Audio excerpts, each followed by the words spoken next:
Hello, people. This is Deputy Paul Murphy, People Before Profit speech there. I think it was on the 29th of November in response to the violence that took place in Dublin. And he opens up with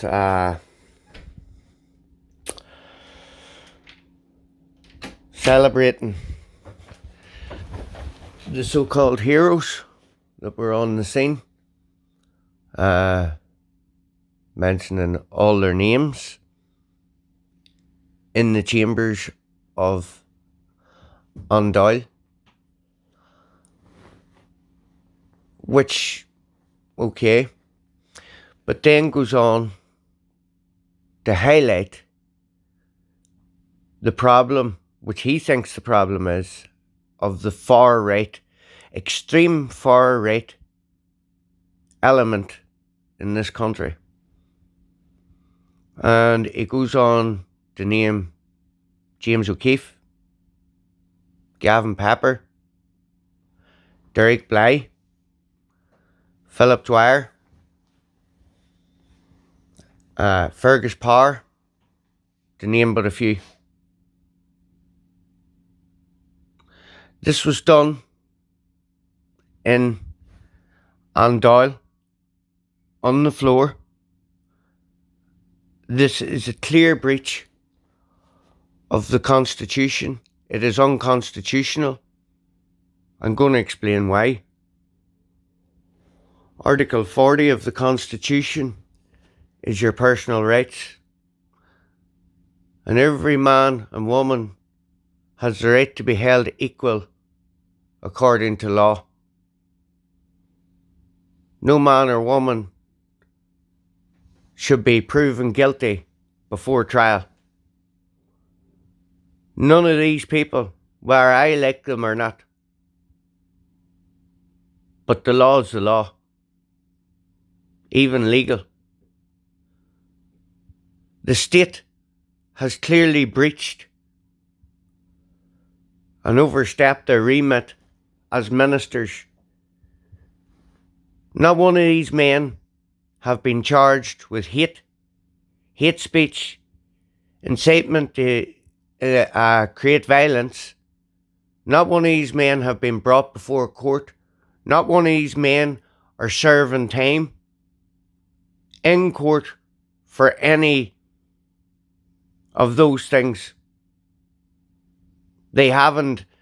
The state has labelled these people far right. People like this man speaking here, Paul Murphy, Deputy Paul Murphy, has such a hatred for them, and so has the Justice Minister, Helen McEntee.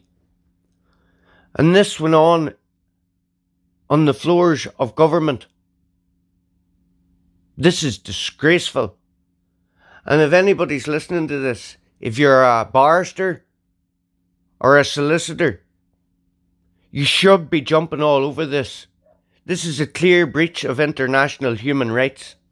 This is a breach of the Data Protection Act of 2018. This is a breach of the Privacy Act. This has put these men in present danger, clear and present danger. And this is a minister, this is the state that is orchestrating this and is doing this. And it's clear to see here, and the hatred seething out of him. This man has broken every ministerial code and nobody is holding him to account. Concordia should have been stepping in there and saying, you are bringing in citizens of Ireland and mentioning their name on the floor here. And not one of them has ever been brought before a court and charged and went to jail or anything with any of these here crimes that you are, alleging. Everybody is equal and everybody is innocent in this country until proven guilty before law, in accordance with law, with the Constitution, Article 40, I suggest you all start reading it. Article 40.4 and 40.5 is corpus, or habeas corpus, people.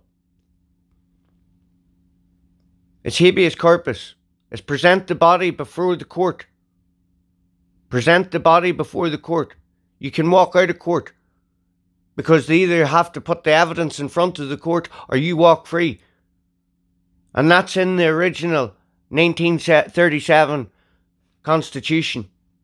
I suggest you start reading up on it, people, because I think you is going to need it. Now, lawyers for justice, I know that ye are, what would you say, working with Andy Heisman and Ross LaHave and the likes of, you know, and you're supporters of what to do. Why are you not jumping all over this? That's a question. That's a serious question. Why are you not jumping all over this? This is a clear breach of human rights. These people's families now are in direct danger. These people's children are now in direct danger from the far left element. There's two sides to every coin. There's a left and there's a right.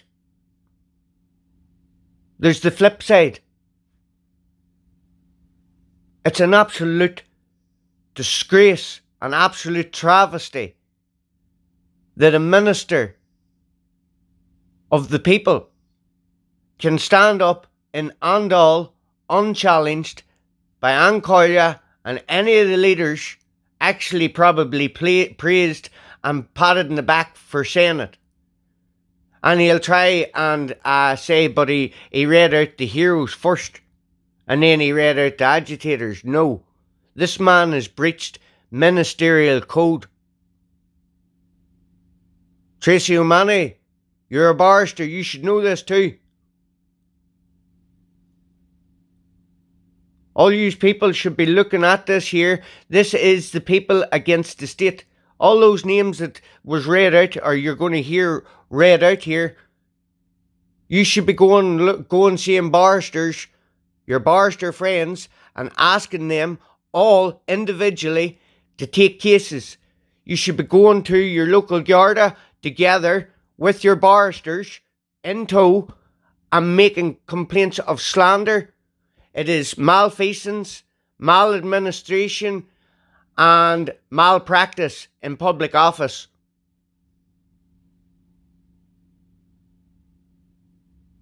While Mary Lou MacDonald held up a piece of paper and Justice Minister Helen McEntee says, oh, that's a clear breach of data. I never seen what was on that paper. I don't know what was in that paper, but it sent a shockwave through Dáil, so it did. And everybody was ooh to Mary Lou for holding up this piece of paper. I don't even know what was in that piece of paper, but they were more concerned about that than citizens of Ireland or whatever, men of Ireland, women of Ireland, whatever, their names been read out on the floor of government for the world to see.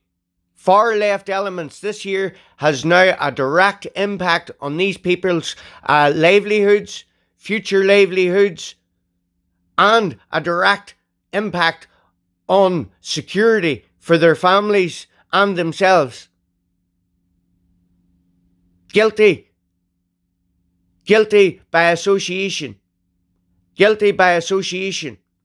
These people have been hung, drawn and quartered on the floors of government, and it is disgusting. I don't care who it is. It's disgusting. There's due process of law, and due process of law has not been followed. Look up your personal rights, Article 40 in the Irish Constitution. It'll clearly tell you that this is unconstitutional. And what these ministers are doing actually within the Dáil is hate speech, hate and incitement to create violence. And this is coming from the ministers. It's like a case of reverse psychology. There's children that were stabbed. There's a teacher that was stabbed, and the first thing that these ministers have done is come out and says we need to introduce facial recognition. Action, reaction. Action, reaction. And it has been said there in the Dáil, I've looked at up most of all the debates on what has happened, and it is a complete and absolute catastrophic failure on Minister Helen McEntee and Chief Garda Commissioner Drew Harris. There was 98% no confidence in Drew Harris, and Minister McEntee kept his job. Minister McEntee's job is untenable.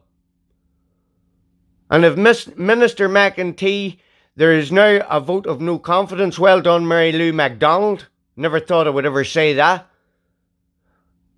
So if she goes, does her hate speech and incitement bill go with her 2022?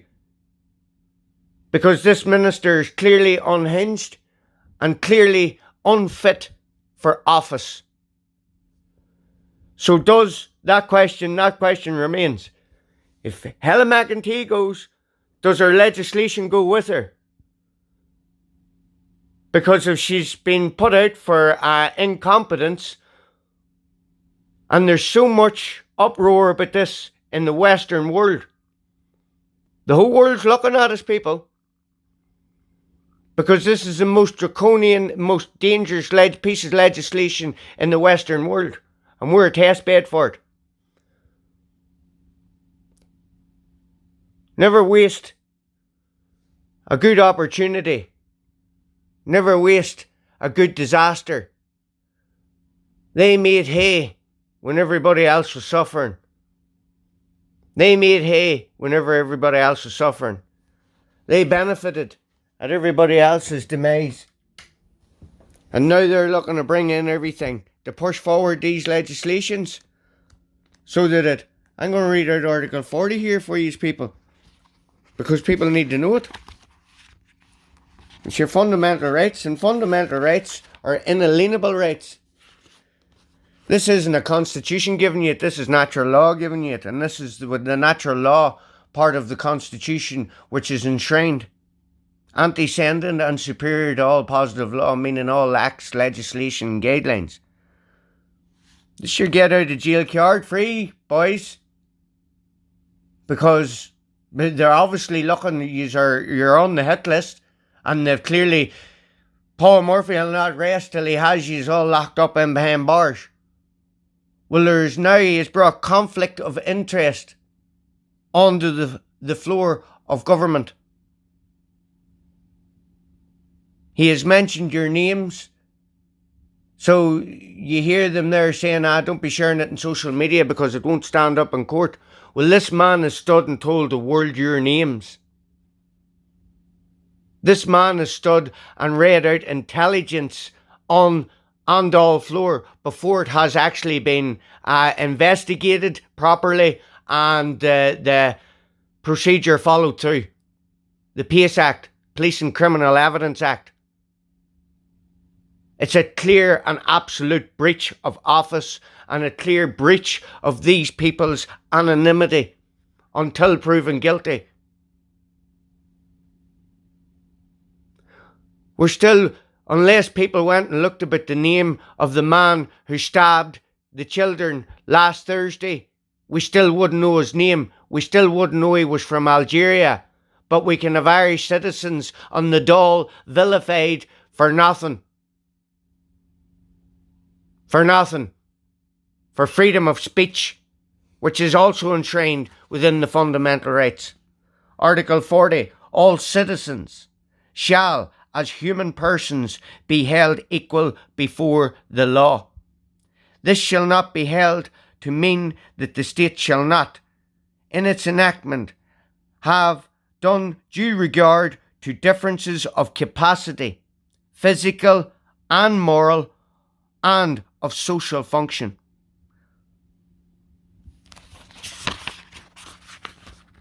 Article 43.1. The state guarantees in its laws, the Constitution is the rule of law, And the original 1937 is the full canopy of law. Everything else is a derivative of it, a working definition of it. This is the full canopy of law I'm reading here, people. The state guarantees in its laws to respect, as far as practicable, by its laws to defend and vindicate the personal rights of the citizen. 43.2. The state shall, in particular by its laws, protect best as it may from unjust attack, and in case of injustice done, vindicate the life, person, good name, and property rights of every citizen. This is your habeas corpus here, people. 40.4.1. No citizen shall be deprived of his personal liberty, freedom, save in accordance with law. 40.4.2. Listen. Upon complaint being made by or on behalf of any person that he is being unlawfully detained, the High Court and any other and every judge thereof forthwith inquire into the same, and may make an order requiring the person in whose custody such person shall be detained to produce the body before the court of the persons so detained before such court or judge without delay, and to certify in writing as to the cause of the detention, and such court or judge shall thereupon order the release of such person unless satisfied that he is being detained in accordance with law.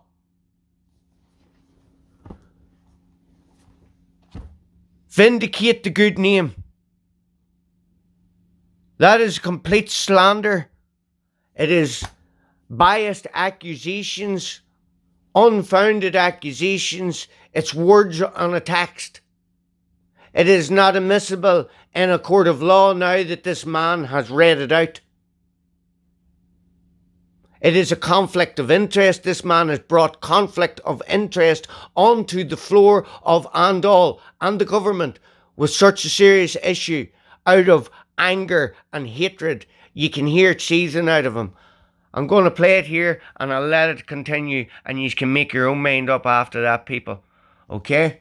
I want to say is to send my thoughts, my solidarity to the victims, to the families of the victims of the stabbing attack. It's just horrifying, so nightmarish to think of children being attacked in such a way. In that horror, in the response to the horror, we saw actually the very best of our city. Warren, Caio, Leo, Siobhan and others. People, white Irish, immigrants, coming together, putting their lives on the line to try and protect children. And what we should have been doing now was our city, our country, uniting around the families of the victims in solidarity with them. But instead, sickeningly, disgustingly, far-right, racist, fascist agitators said, this is our chance. This is our chance to incite a riot. This is our chance to spread hatred and division. We know who incited this riot. We know who called for people to come out on the streets. These people... Now, people, he's about to give the names. Now, you see there, he knows he's doing wrong there.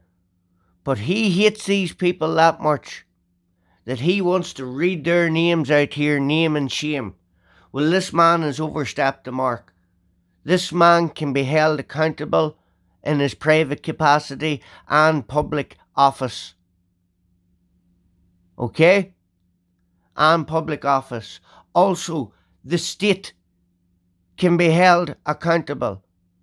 If you're looking at a case again, the state, people, this is the people versus the state.